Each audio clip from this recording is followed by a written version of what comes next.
Hey, you hold on. Hey, you hold on. Hey, sit down. Hey, sit down. Hey, sit down. Stand down. Hey, of course, he's got a gun. Welcome back, everybody. In today's video, you're going to watch a suspect pull a firearm on an officer and shoot him multiple times. And the person that subdues this suspect and saves the officer's life is not who you would suspect. This is the Shots Fired podcast. I'm Kyle Schoberg, and to my right is Mark Redledge.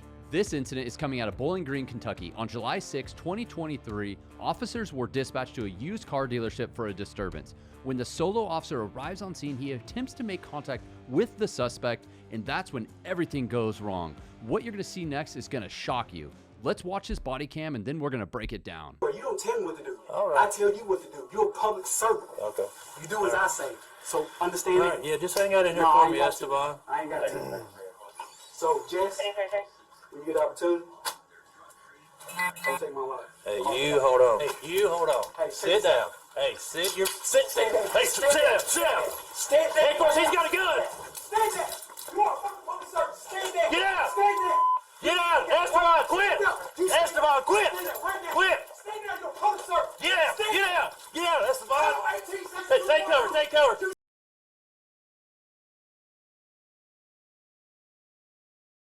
Figure 29 there for it. Figure 29. Officer down. Subject needed a 911. Okay, go.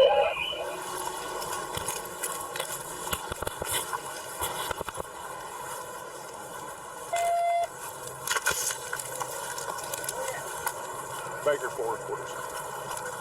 Figure 4. You got a hold of 147? 147 about these an hour. Hands up. Keep your hands up. Is anybody else in here? Me? Anybody else in here? No, just me. Clear. Come by the truck. We're good. This is employees only. That goes out the back. You been out there? No. Who's here with it? Who got shot? Who? You ready? Wow. That's actually a very tough video to watch. We came across this video. Someone sent it to us. We actually reposted this on our social media recently and got a lot of engagement out of it. I think the shocking part for everybody is when the suspect pulls the firearm on the cop. He turns, runs, doesn't do what we think he should do and what most people would expect an officer to do, or anybody for that matter, if someone pulled a gun on you. And then at the end of it, he actually tries to tase him. And so there's a lot to talk about, and training, lack of training, mental preparedness, everything that we usually do talk about. This video highlights all of that. Let's talk about from the beginning when the officer's actually, what is he there for? And should he be there by himself? So from our research, what it looks like is the initial call for service is a disturbance that's involving the suspect who is there trying to obtain a car under the pretense that he has some type of ownership through a trust. The dealership was not allowing that, and at that point, it's unclear, but it's pretty evident that they contact law enforcement and they arrive to make contact with them. And it looks like at this point, the suspect's done and wants to leave, but you can tell his attitude, like the behavior is very, very odd. You can tell. Yeah, so in the report, it says in his toxicology report, he was under the influence of methamphetamine, another narcotic, and I believe it said alcohol. So his behavior is obviously abnormal. When the officer goes into the office to figure out what's going on, he's there for a disturbance. So I guess what we always talk about and preach is like, hey, don't go to calls by yourself if you don't have to. This is the population of Bowling Green is 76,000 people. I can only imagine that there's probably a few, if not a few, plus a supervisor working at any given time on a patrol shift. If you can bring other partners to a call, especially involving some type of disturbance, you should bring a partner with you to a call to hopefully prevent something like this from happening.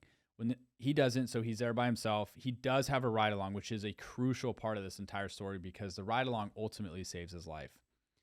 When they go into the office to figure out what's going on, the guy is clearly upset. He's saying irrational things. He's being dramatic, and it looks like he basically tells the cops, like, you're not touching me, and if you do touch me, we're going to have problems. So I guess the hard part is if you're a cop and you're in this situation, you're in that office, you don't know exactly what's going on. You probably don't know if any crime has even been committed. You're just there because they want this dude to leave. He's not leaving. Here you are. We don't get a lot from the body cam in that portion. There's no real conversation. We don't get that with maybe somebody, the complainant's outside. Maybe there's some more information provided to that officer. Yeah. So with somebody acting like that, and the officer's trying to figure out what's going on, and he's immediately triggered, and he's being emotional. The guy's just kind of being overly dramatic. You have to, as a cop, I mean, an officer in a situation like that, like, you have to dictate the calls, right? You can't allow somebody to dictate the call for you.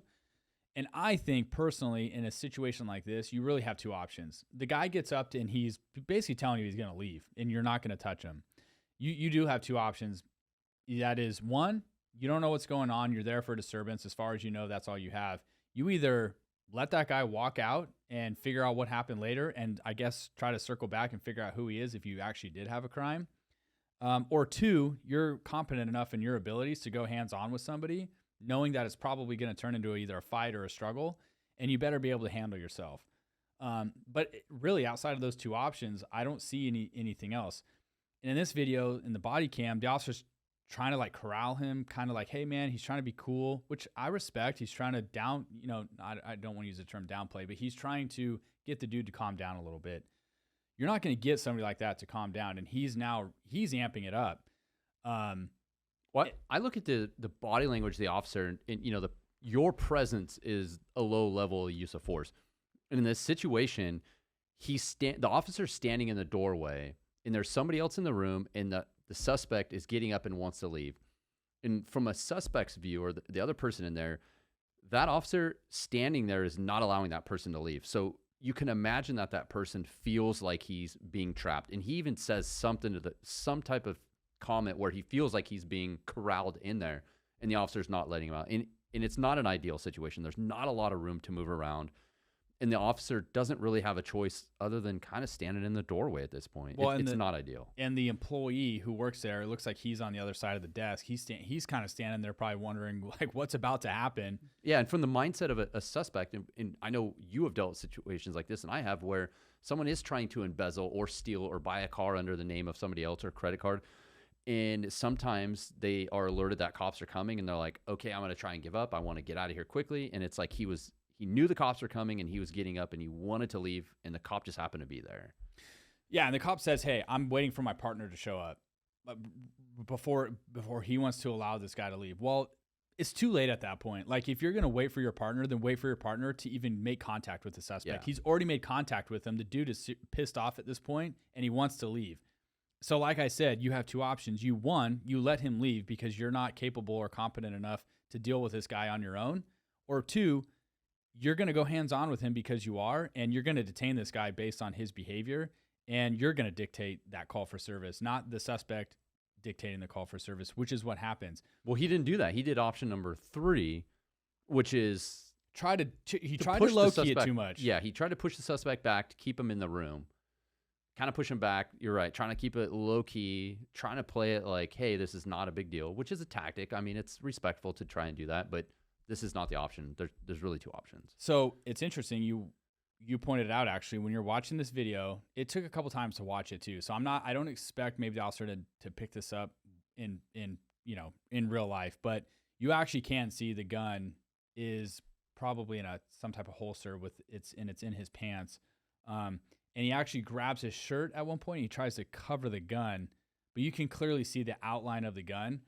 One thing I do as a cop when someone's acting like that, I mean, obviously someone has to gain control of a weapon or something to use against you, right? And we all know that most people, if you're going to carry a firearm, are going to carry it somewhere on their waistband. And that's something I'm always analyzing when I'm talking to people, especially someone who's not going with the program or they're amped up. I always will scan their waistband to see if I can see some type of bulge. And if I can, I'm going to change my tactics up. But at least it makes me feel a little bit more comfortable if someone's acting like that and you're kind of scanning their waistband. If you can see it, if the clothing is applicable to that. Sometimes you have baggy clothing and you just can't tell, which makes it a little bit more nerve-wracking because you don't know what's on them. In this case, you can see the outline of the gun, and he kind of covers it up. He spins around. and he pulls that gun out of his holster quickly, and next thing you know, he's pointing it at the cop. Thank God he decided not to shoot the officer right there, because that more than likely would have been a fatal shot to the head. And I think this is where things go super sideways for the cop, and he gets in the OODA loop. I think one thing I always paid attention to is I always started with like the shoes, and I'd look at their body, try to see if there's any impressions in your eye. It happened quick. Who knows where the officer's eyes were actually looking at this point in time. But the movements of this guy and what he's saying is very alarming. And then he like turns, which is an odd movement, and that's when he ends up grabbing the gun. Yeah. So it's like he was trying to, like, if you're turning away from me, I'm moving my position. And at this point, I would have moved into that room even more off to the side, so he wouldn't have known exactly where I'm at. It happened quick. I mean, granted, it happened quick, but you're right. What happens next is not. It's not ideal. It's not ideal. And at all. I can respect the cop recognizing that he just had the gun pulled on him and trying to get cover maybe. But at that point, I don't know. I mean, it's do or die at that point. I mean, he's like such close range to him with the gun already out.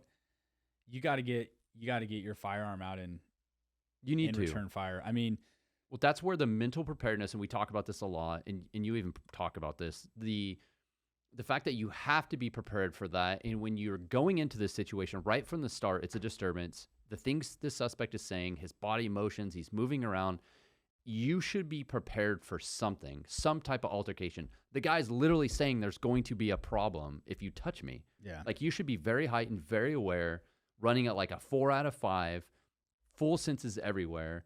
And then he pushes him back. And then when he pulls the gun, I mean, you should be prepared for that. And he did look like he was scared. He panicked. He literally turned his back to him and ran. Yep. Like, I think he was not mentally prepared. I don't know how much experience this officer has, but just the emotions of not mentally recognizing the fact that this is a lethal encounter. Yep. And you are potentially going to die from this. Yeah. Like, he had no real fear of his own. That's scary. He didn't even feel for his own safety. It's just bizarre. It's hard to comprehend. Yeah. So he goes running down the hallway, and he you know, I admire the fact that he's trying to warn people that this dude has a gun. Yeah. I'll give him credit for that, but I guess he's lucky that dude didn't start shooting sooner than he did. But yeah, I mean, running down the hallway and running into different offices, and was begging the guy to, you know, I guess put the gun down.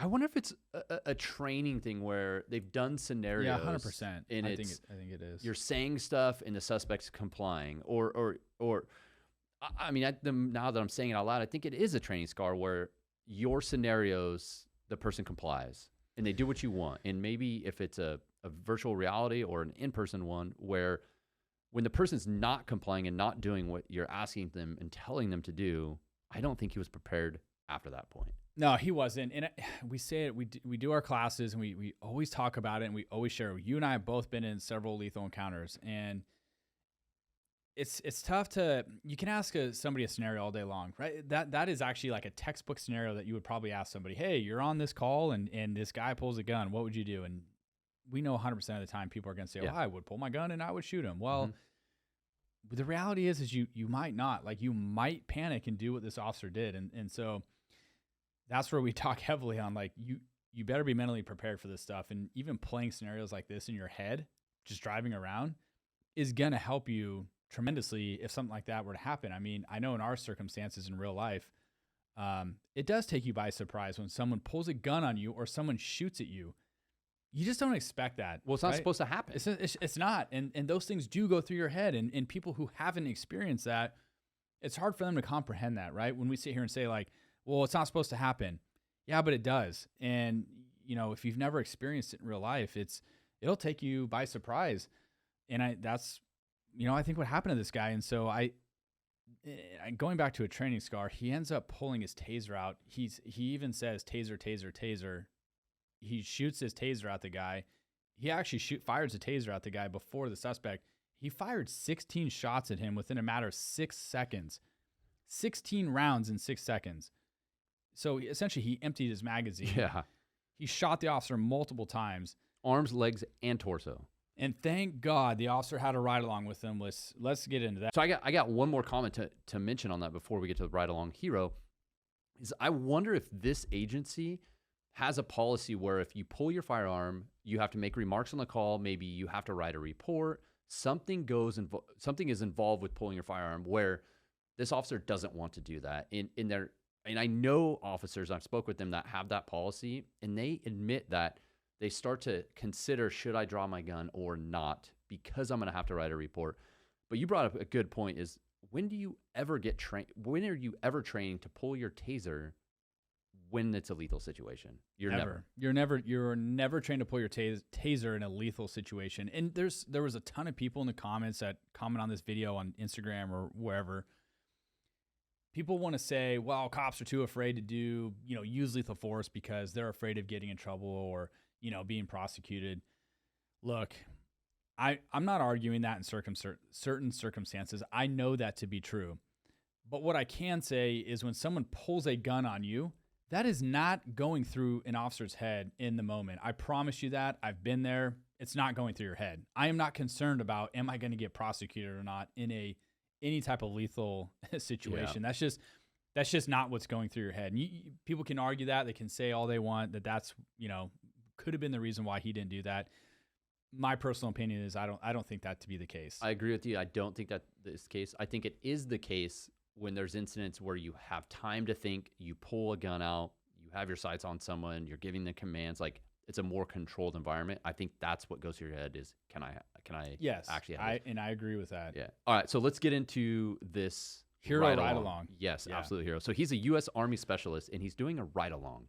Yeah. So, I mean, thank goodness the dude was there, right? Yeah. So he's doing a ride along, and after the suspect fires the shots, the officer goes down. The ride along and a staff member of the used car dealership were hiding behind a desk. They emerge from behind the desk, tackle the suspect, and the ride along chokes him out, strangles him to death. When the officers arrive on scene, additional officers arrive on scene, you can see in the body cam footage that the ride along is telling the officers, hey, I've strangled him. He's not alive. They're holding him at gunpoint. I totally respect that. They have no idea who's who, what's going on, which brings up a point. If you're on a ride along, like, you better make sure all your partners and stuff know what your ride along's wearing, who they are. You should be telling everybody that. They should be wearing some type of badge to, show that they're a ride along. I was in an officer involved shooting myself when I had a ride along with me. So that is important. But the fact that guy tackles that dude who's armed, who just shot a cop, I mean, dude, hire that guy right hero. there. Yeah, he is a hero, because that guy could have very easily walked over to that officer who was wounded and down and executed him. And that suspect could have kept going and shooting more people in that dealership. Yep. Potential active shooter right there. And this U.S. Army specialist saved all those people's lives and the officer. I mean, straight hero. The reaction from that, I don't know what his mindset, other background is, if he wants to be in law enforcement, if he's just getting out. But nonetheless, that officer did, or the ride along did what really is a very small percentage. Yeah, he's unarmed. He doesn't have a weapon. Yeah. He tackles the dude, he disarms him, and then he chokes him out and strangles him to death. Yeah. I mean, dude, talk about, I mean, choking someone to death, that's not easy to do. I mean, shoot. Yeah. Yeah, that's a very commendable act that he did, and I am glad that he was with that officer that day, because I don't think that would have ended well for the cop. No. I don't think he'd be alive today. And a couple days later, detectives actually went to the hospital because the officer at the time was in critical condition, and interviewed the officer. And the officer even said if it wasn't for this ride along, he would be dead. Yeah. So and I respect that, because he even acknowledges that. So that's amazing. And this ended up going, because reports are generated, obviously it went through a grand jury, and in October 30th of 2024, the grand jury said that was absolutely justified by that U.S. Army specialist, and no charges would be pressed, which we believe that, but it still has to go through a court process. Yeah. Wild. It's a wild video. It's I don't want to say it is sad. It's disheartening, but cops have got to watch videos like this and seriously talk about these in briefings or play scenarios like this in training, because it again, I'm preaching to a choir, but it just comes down to mental preparedness. And Yep. are you prepared to use lethal force against somebody? And If you're not, this is just not the job for you because you will get killed. Yeah, and I think my last thought and comment on this is that with these body cameras, the documentation, our breakdowns and stuff, we do this to be respectful and for officers and the general public to learn about what is actually happening. But that officer was seriously injured in critical condition for a long time. He's going to have a long road to recovery. But also what's going to be difficult for him is the fact that everyone in his agency, lots of other people are watching and have seen that body camera. Yeah. And they're all making judgments that he didn't do what he should have done. Yeah. And we're doing that right now. And this gets put out on YouTube. This video has been going around on social media. And Yeah. Again, we're not sitting here Monday morning quarterbacking. I guess it's easy to say that. These are debriefs of incidents where we don't want other cops to get hurt or killed. Yep. And this is a good video to watch that. And I don't know what happened to the cop after this. I know he was released from the hospital. I don't know if he ever ended up going back to work or not, but that's going to affect his entire family. Yeah. And they're relying, you say it all the time in our class, like your family's relying on you to make these decisions and, come home at the end of the day. Yep. So, well, this was a great one. That U.S. Army specialist is absolute hero. absolutely. I agree with that. And, if anybody knows that individual or if he watches this or if you're watching this, get a hold of us, please. We would love to talk to you. And I don't know. I don't have much else to say about this. I think just stay safe and be smart. All right. You guys, we'll catch you on the next video. See you later.